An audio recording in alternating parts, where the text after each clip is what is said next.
So I'm very proud of that, the heritage of our volunteer program, as well as the strength of that training program. We're doing a lot more with social media, and they'll come back or say something to me like, this was the best training of all their coursework, of all their educational studies. We do a lot of collaboration.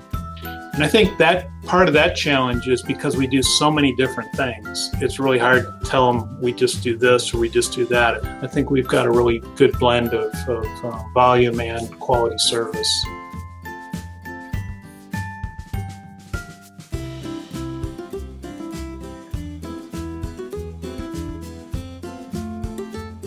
Welcome everybody to the National Suicide Prevention Lifeline's series, Better Know a Director. Today we're incredibly excited to have Randy Nicklaus, who is the president of 211 Big Bend in Tallahassee, Florida. Randy, I just want to say thank you for joining us, and I'm incredibly excited to hear more about your center and your experiences there. Would you mind starting off by telling us a little bit about how you got involved in the crisis center world with suicide prevention and work there at 211 Big Bend? Sure, and thanks for the interview. The way I got started, I was actually going to Florida State University, and my interest was in higher ed administration. But I also had an interest in student development, and so I blended two master's degrees, one in higher ed, student personnel administration, and one in counseling and human systems. And then when I got out of graduate school, I dabbled along the lines of being a counselor. I worked in an adolescent residential program for family problems, substance abuse issues. And then I moved over to Community Health Center, Appalachian Community Health, to work with psychiatric emergencies.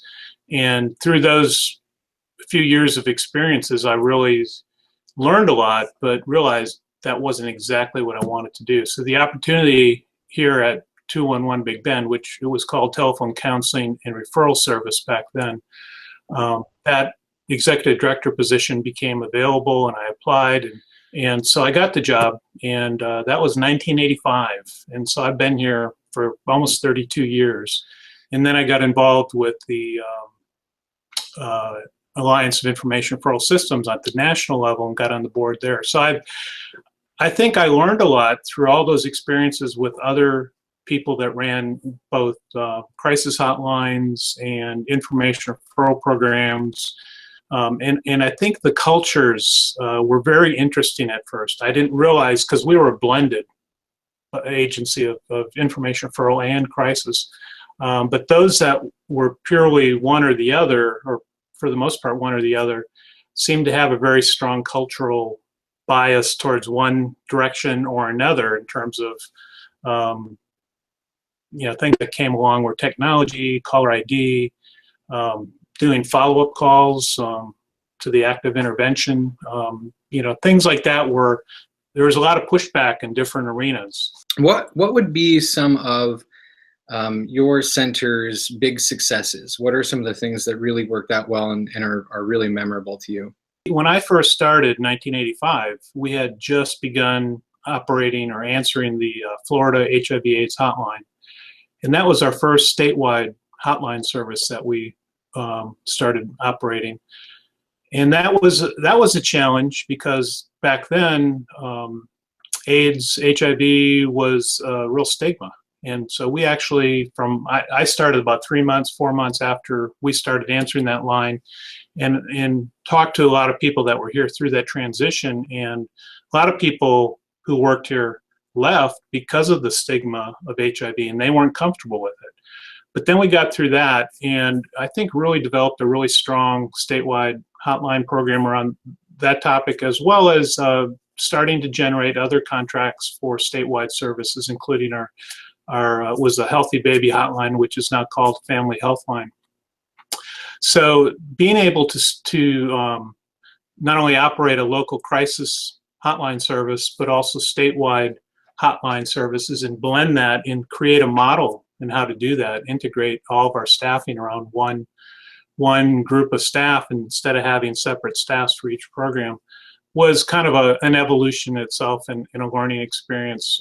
But I think one that's really worked out well for us. We have a very strong training program. We do train volunteers along with paid staff to work on our hotlines. And most of our paid staff, paid counselors, began as a volunteer counselor with our agency. So I'm very proud of that, the heritage of our volunteer program, as well as the strength of that training program. We have about 75 hours of classroom, role play, feedback, model role plays, supervised shifts, and so on that people go through before they're cleared to answer our hotlines. So our counselors, when they finish their initial training modules, then they work on the hotlines, and if they want to work on the specialized statewide lines, they go through additional training, another 30 hours or so for each hotline. Many of our volunteers are students at Florida State or FAMU, Florida A&M, and then they go on beyond our program to other agencies, work in other agencies in our community, and they go on to graduate school programs. So I've talked to several over the years that have been in their profession for maybe 10, 20 years, and they'll come back or say something to me like, this was the best training of all their coursework, of all their educational studies. This was the best training experience they ever had. So I feel like it really makes a difference in helping people become good, skillful counselors, or just being able to actively listen and help others in any type of job or setting. And like you mentioned, call center training typically does provide a lot more comprehensive training when it comes to a lot of these social issues like suicide, mental health, HIV, whatever the service is. They don't get this sort of training in grad school or undergrad. That's right. And the skills they learn, practice, and develop are tremendous.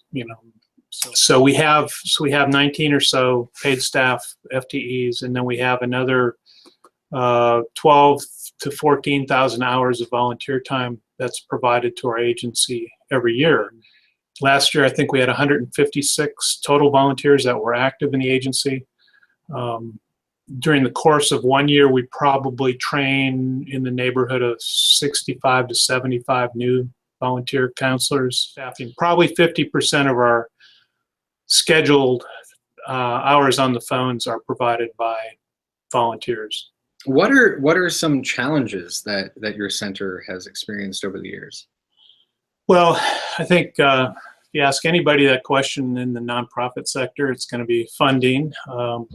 Obviously, we do have some stable funding and contracts, but it doesn't really allow us to do much in the area of growth and building capacity.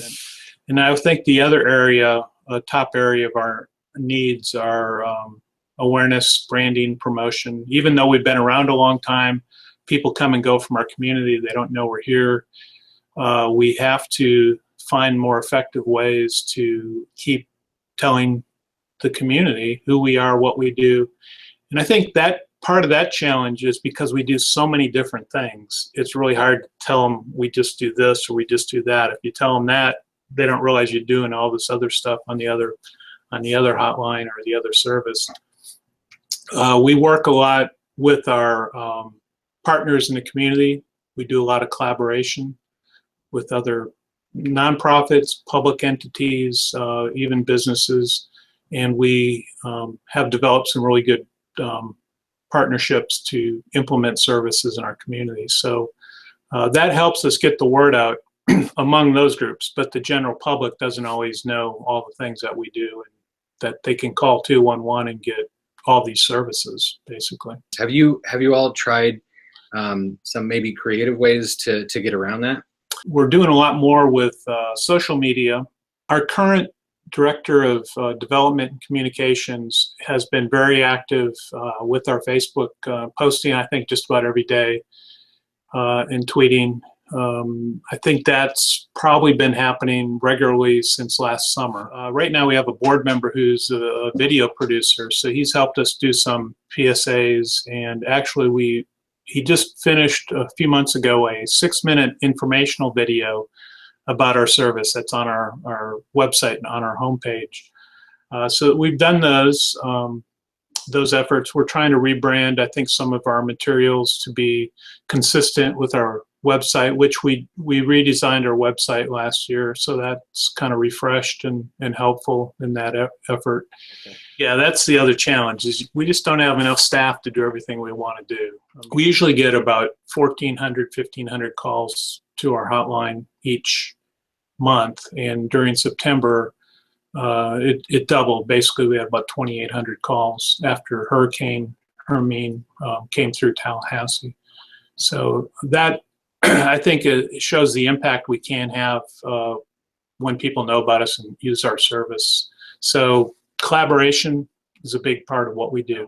We also get calls on our other lines, so we get over probably 3,000 plus calls a month on all of our lines. But our center is really, we're a robust center, but we're also in a smaller geographic area. North Florida, population of our 8 counties is less than 500,000 people. So it's not a huge population center.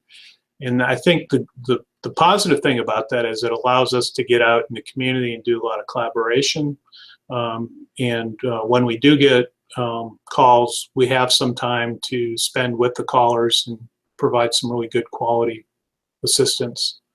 So, and that's not just with crisis, but supportive counseling, information, assessment, and of course the referral and follow-up calls. And so I think learning how to navigate changes in technology, changes in the research and what that shows, and how to implement that in your programs was always kind of an interesting challenge. And we always got through them and felt like we, adopted best practices and kind of moved in the right direction. So I think we've got a really good blend of volume and quality service. How does collaboration with the Lifeline benefit your center?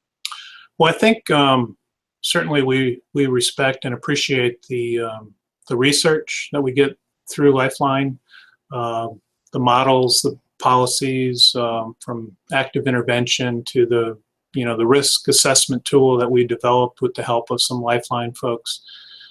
And then I think the other thing is the resource that we can always go to at the webinars and things, but the assist training that has been supported through Lifeline, we've sent staff to assist training, I think 2 different occasions over the years. But we found that training to be very valuable. We provided it to not only our staff, but our community. So that was, I think, we'd only been able to do that with the help of Lifeline. But the Lifeline, I think, has also enhanced the national awareness of at least the national number, the Lifeline number. And I think that's actually increased the amount of service we can provide with suicide prevention intervention. In fact, we worked with the Lifeline Network when the oil spill occurred in the Gulf, and we were a oil spill distress hotline center for Lifeline back then, and served in that role. I think it was about 1.5 to 2 years.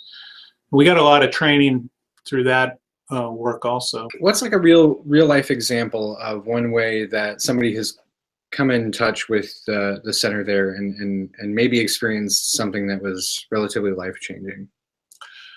Well, I was just talking to one of my supervisors who answers the hotline, and she had a really impacting story, I thought. Last fall, she had a call, and it was actually when our power was out after the hurricane, and she was sitting in the dark answering calls. We could still answer calls. We just didn't have our computer networks up. And so she got this call, and it was a woman who was in the helping profession herself in another community. And she never asked for help for herself. She was always helping others. I think she was just to the point of saying, I'm just going to, commit suicide. And I think she said, I've heard about this service, Lifeline, and, I might as well call it. I'm always trying to help, so maybe I'll give it a chance and see what happens. So she called and talked to our supervisor for, I think, she said over an hour, spent a lot of time listening and supporting this caller. Felt like it really made a difference. The caller, towards the end of the call, just had shared so much and said, nobody's ever listened to me like you listened, and I feel more empowered, or I feel like I can move forward. And she made some plans, to see a therapist and get some help. And I think, it wasn't just impacting for that caller, but my counselor had an experience of, this is just someone I really helped, and it made her feel really good. And, I think that's what it's all about, helping others, preventing crises and preventing suicide, but also feeling like, what you're doing is so important. And that will live with my counselor, I think, for the rest of her life, as well as knowing that she helped. But hopefully that person that got the help is moving on now to something really helpful in her own life.